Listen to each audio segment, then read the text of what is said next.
3 de febrero de 1813, casi las 5:30 de la madrugada. El sol de febrero, una promesa de fuego sobre el horizonte chato de la pampa, empezaba a teñir de naranja las aguas calmas y marrones del río Paraná. A bordo de la capitana de la flotilla realista, el comandante Antonio Zabala, veterano de las guerras contra Napoleón y hombre de confianza del gobernador de Montevideo, observaba la costa santafesina con la suficiencia de quien se sabe superior. El regimiento de infantería de marina a su mando, una fuerza de 250 hombres curtidos en el combate, era considerado una de las unidades de élite del virreinato. A solo un par de leguas, recortado contra el cielo pálido, se alzaba el convento de San Carlos, su objetivo. Zabala, un hombre de mentón duro y mirada fría, condecorado con la Cruz de San Fernando por su valor en la península, sentía el sabor de una victoria fácil. Apoyó sus manos en la borda de madera pulida del bergantín. El aire era denso, pegajoso, cargado con el aroma del río y la vegetación de la ribera. Había luchado contra la Grande Armée en Bailén, había visto el poderío del Imperio francés de cerca, pero lo que estaba a punto de experimentar en los próximos 15 minutos lo haría cuestionar todo lo que creía saber sobre esta guerra de insurgentes. La expedición había remontado el Paraná por casi 100 kilómetros, saqueando y hostigando las costas sin encontrar resistencia organizada. Un puñado de montoneras desorganizadas, nada más. 250 infantes de marina, 2 cañones de A4. Sobre el papel, una fuerza arrolladora para cualquier milicia criolla. Pero Zabala no sabía algo crucial. Los patriotas no estaban retrocediendo en pánico. Estaban ejecutando una trampa, una perfecta y letal emboscada. Si querés descubrir cómo un puñado de criollos a caballo destruyó a la mejor infantería de marina de la corona, deja un comentario. Esta historia te va a mostrar por qué los propios oficiales realistas llamaron a esta batalla el error que nos costó el litoral. 4 días antes, el 30 de enero de 1813, la flotilla de Zabala había comenzado su incursión como punta de lanza de la estrategia de Montevideo, cortar las líneas de suministro de Buenos Aires, aterrorizar a la población y demostrar la futilidad de la revolución. Las órdenes del gobernador Bigodet eran claras: avanzar con la máxima velocidad por el Paraná. Ignorar las pequeñas resistencias en las costas. Crear el caos en la retaguardia de los rebeldes. Todo dependía de la velocidad y del terror que pudieran sembrar. Las primeras 48 horas fueron un sueño para el comandante español. La flotilla avanzó 80 kilómetros, más rápido y con más eficacia que cualquier otra expedición anterior. Saquearon estancias, quemaron ranchos, se hicieron con ganado y granos. Los informes de sus espías y de los pobladores aterrorizados indicaban que las fuerzas patriotas estaban desorganizadas, en retirada, al borde del colapso. Zabala se lo creyó. Todo, absolutamente todo, indicaba una victoria aplastante y humillante para los rebeldes. Pero el 3 de febrero, algo comenzó a cambiar. Al amanecer, la flotilla ancló frente a la barranca de San Lorenzo. El convento de San Carlos, imponente en su austeridad franciscana, se erigía en lo alto. Zabala, creyendo que los frailes ocultaban un depósito de suministros patriota, y quizás, el tesoro de la comarca, ordenó el desembarco. Quería tomar el convento, saquearlo y usarlo como base para una incursión más profunda. A las 5:30 de la mañana, sus 2 columnas de infantería, con los mosquetes al hombro y las bayonetas caladas, comenzaron a marchar tierra adentro, alejándose de la protección de los cañones de sus naves. El sol ya picaba con fuerza y el terreno polvoriento hacía la marcha pesada. Habían avanzado apenas 500 metros cuando la vanguardia se detuvo. Los hombres estaban sudados, sedientos. La distancia que los separaba de la seguridad del río, aunque corta, se sentía inmensa. Zabala no lo sabía todavía, pero este era el primer síntoma de un problema sistémico que destruiría su fuerza. Su confianza lo había llevado a abandonar su mayor ventaja estratégica, el apoyo naval. Había mordido el anzuelo. Mientras tanto, oculto en el campanario del convento, el coronel José de San Martín, comandante del recién creado regimiento de granaderos a caballo, observaba cada movimiento del enemigo a través de un catalejo. San Martín, un estratega formado en las academias militares de España, un veterano de 20 años de servicio contra moros y franceses, conocía la doctrina de la infantería europea mejor que muchos oficiales realistas. Y en ese momento, mirando el avance torpe y confiado de las columnas de Zabala, sonrió apenas. Una sonrisa fina, casi imperceptible, de pura concentración. Se volvió hacia sus oficiales, que esperaban en silencio en la penumbra del convento. Hombres como el capitán Justo Germán Bermúdez y el joven teniente Manuel Escalada contenían la respiración. El olor a cuero, a sudor de caballo y a pólvora fría flotaba en el aire. «Señores», dijo San Martín con una voz calma pero que vibraba con una intensidad de acero. «Los godos acaban de meter su mejor regimiento en una bolsa, y nosotros, ahora mismo, vamos a cerrarla». Lo que Zabala no sabía es que San Martín había dejado deliberadamente desprotegida la costa. No por debilidad, sino por pura estrategia. Cada metro que la infantería realista avanzaba hacia el oeste, alejándose del río, sus flancos quedaban más expuestos, sus líneas de retirada se alargaban, su capacidad de recibir apoyo de los barcos se reducía a cero. Y ese 3 de febrero, con los infantes de marina españoles sudando bajo el sol de la pampa, a mitad de camino entre la barranca y el convento, San Martín dio la orden de ejecutar su plan. A las 5:40 de la mañana, el plan, de una simpleza genial, se puso en marcha. San Martín había dividido a sus 120 granaderos en 2 escuadrones, 2 alas de un ave de presa. No atacarían de frente, donde los mosquetes y las bayonetas realistas serían más efectivos. Atacarían por los flancos, en un movimiento de pinza devastador. El propio San Martín, al mando del primer escuadrón, atacaría desde el sur, oculto tras los tapiales del convento. El capitán Bermúdez, con el segundo escuadrón, cargaría desde el norte, saliendo por el otro extremo del edificio. La trampa estaba lista. El regimiento de granaderos a caballo, la unidad de élite que estaba a punto de recibir su bautismo de fuego, esperaba en un silencio casi religioso el momento de la gloria o la muerte. San Martín reagrupó a sus hombres detrás del convento. Su voz, ahora un trueno contenido, resonó entre los muros de adobe. «Soldados», gritó. «Este es nuestro primer combate. Que el enemigo no escuche más que el grito de «¡Viva la patria!» cuando lo arrollemos». Ordenó a su infantería, apenas 40 hombres, que se quedaran como reserva. Ordenó a sus granaderos formar para la carga. Ordenó a su corneta que estuviera listo.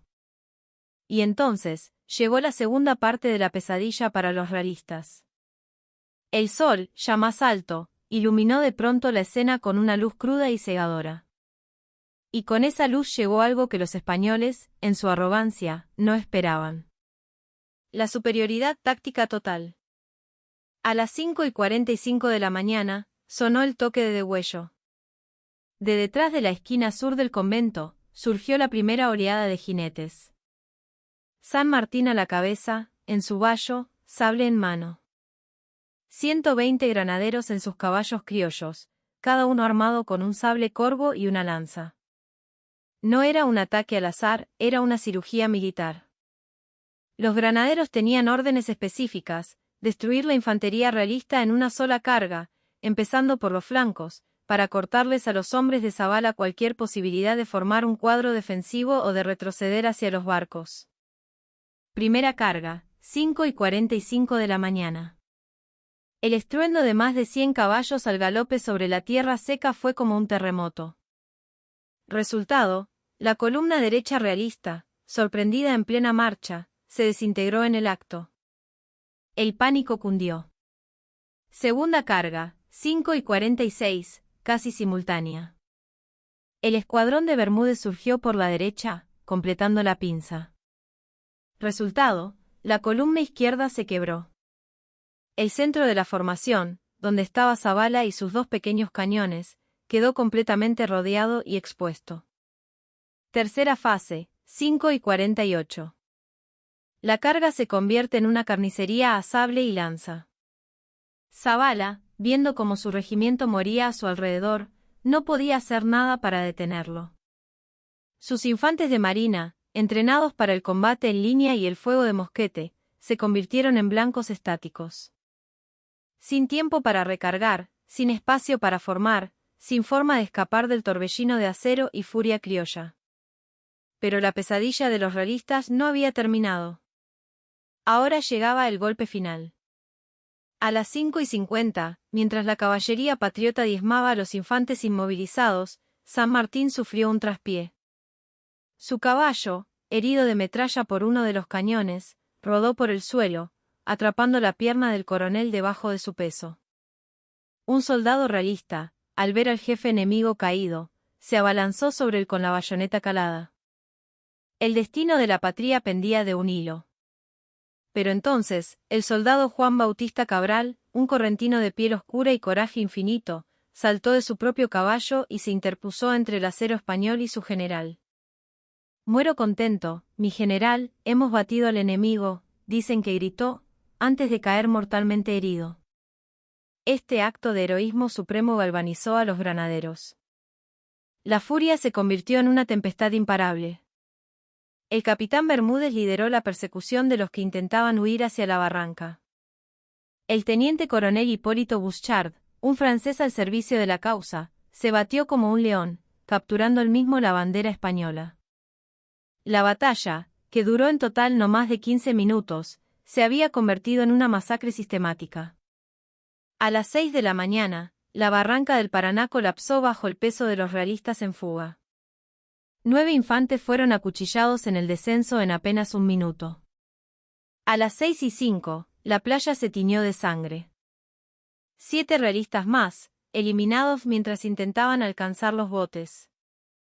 A las 6:10, el último bastión de resistencia en la cima se desintegró. Los últimos 11 infantes capaces de combatir fueron muertos o se rindieron, arrojando sus mosquetes al suelo. Zavala, desde la playa, herido en una rodilla, observaba impotente cómo su regimiento se evaporaba. Logró organizar una retirada desesperada hacia los botes. Reunió a un puñado de sobrevivientes y, bajo el fuego de los granaderos que disparaban desde lo alto de la barranca, intentó escapar. La huida duró apenas 2 minutos. Los botes, sobrecargados, se movían con lentitud. Los granaderos, posicionados en la cima de la barranca, abrían fuego con los mosquetes capturados. 4 botes fueron alcanzados en los primeros momentos. La infantería realista era masacrada por un fuego preciso desde una posición inexpugnable. A las 6:15, Zavala, a bordo de un bote que hacía agua, dio la orden que nunca pensó que daría: abandonar a los que quedaban en la orilla y retirarse. De los 250 hombres que componían la fuerza de desembarco, solo la mitad logró volver a los barcos. 40 yacían muertos en el campo de batalla. 14 fueron hechos prisioneros.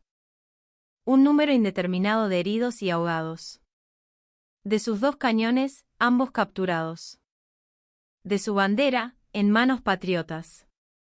En 90 minutos, desde el desembarco hasta la retirada, una fuerza de élite había sido completamente aniquilada. Pero lo más devastador no fueron las pérdidas materiales, fue lo que significaron.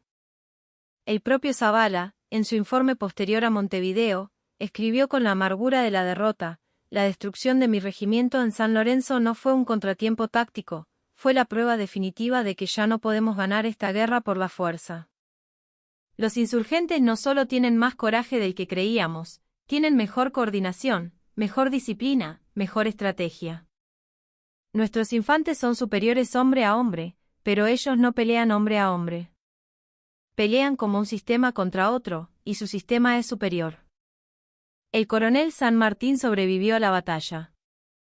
En sus partes de guerra, describió San Lorenzo como el momento en que comprendí que la libertad de América solo se conseguiría con ejércitos profesionales y disciplinados. En el Alto Perú, dijo San Martín a sus hombres, vencíamos a veces porque teníamos más arrojo que el enemigo. Pero los realistas de Montevideo tenían un arrojo igual de bueno, equipo suficientemente bueno y algo que nunca habíamos enfrentado de esta manera, una capacidad logística naval que convertía nuestras debilidades en irrelevantes. No los vencimos con mejores mosquetes. Los vencimos atrayéndolos lejos de sus barcos y aniquilándolos con una carga de caballería mientras sus veteranos, a pie, no podían hacer nada. No fue una batalla, fue una ejecución táctica. El combate de San Lorenzo cambió la percepción de la guerra. Antes de San Lorenzo, muchos patriotas creían que la guerra se ganaba con fervor y ataques de montoneras. Después de San Lorenzo, comprendieron que la guerra moderna, incluso en el siglo XIX, no se ganaba con el mejor soldado, se ganaba con el mejor sistema estratégico y logístico.